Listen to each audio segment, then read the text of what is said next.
हमारा आज का नावल एक बहुत इंटरेस्टिंग स्टोरी है मेरी फेवरेट कलेक्शन में से। नावल आपको हंसाएगा भी, थोड़ा रुलाएगा भी, थोड़ा नहीं थोड़ा ज़्यादा ही, थोड़े इमोशनल सीन्स भी हैं, लेकिन वो बहुत अच्छे हैं। नावल की हैप्पीएस्ट एंडिंग है, मेरी रिकमेंडेशन पे आपने ज़रूर सुनना है। थोड़ा सा अगर मैं आपको नावल जनर बताऊँ तो सेकंड मैरिज पे बेस करता है नावल। होता यह है कि हीरोइन के पेरेंट्स की डेथ हो जाती है और वो अपने मामू के पास रहती है। उसके मामू से बहुत प्यार करते हैं और उन्होंने उसको पाला होता है बचपन से अपनी बेटी की तरह। अब हीरोइन उनकी हर दिल अजीज़ होती है और उसको बड़ा गरूर होता है कि मैं अपने मामू की लाडली हूँ। लेकिन अपना कई सालों के बाद हीरो की एंट्री होती है। अब हीरो कौन होता है? हीरो बेसिकली उसके मामू का स्टूडेंट होता है, फेवरेट तरीन स्टूडेंट। उसके मामू मैथ्स के लेक्चरर थे और वो उनका स्टूडेंट होता है और वो अब एक साइंसदान बन चुका है। जब उसकी एंट्री होती है और हीरोइन जब देखती है कि उसके अलावा भी कोई है इस दुनिया में जो उसके मामू को इतना अजीज़ है, तो वो जेलस होना शुरू हो जाती है हीरो से। अब हीरो और हीरोइन की नोक झोंक तो जारी रहती है, मतलब सीरियस। हीरोइन जो है वो उसको उल्टे उल्टे जवाब दे देती है और इस तरह से ना पसंद नहीं करते दोनों एक दूसरे को।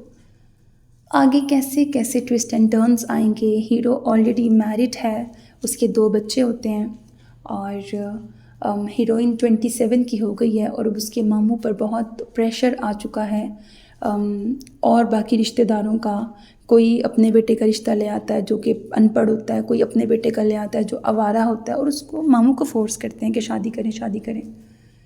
ऐसे में क्या क्या ट्विस्ट एंड टर्न्स आएंगे। अच्छा, जो रोना आता है, जो इमोशनल सीन्स मैंने कहा ना है, वो इसलिए कि उसके मामू उसको इतना प्यार करते हैं लेकिन उसके मामू को एक बीमारी हो जाती है और किस तरह वो आहिस्ता आहिस्ता मौत के करीब जाते हैं। मतलब पता होता है कि अब उनको मौत आ जाएगी और वो कैसे कैसे मौत के करीब जाते हैं।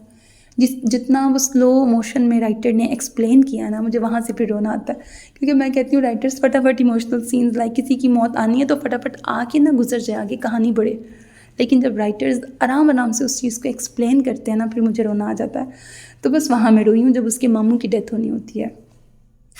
लेकिन बहुत अच्छा, बहुत बहुत बहुत अच्छा नावल है, मेरे कहने पे आपने ज़रूर सुनना है। आफ्टर मैरिज भी कितना लाइट रोमांटिक नावल है, कुछ भी वल्गर नहीं है, लेकिन बहुत फील करने वाला नावल है, बहुत अच्छा स्टोरी है। मेरे कहने पे ज़रूर सुनना है आपने।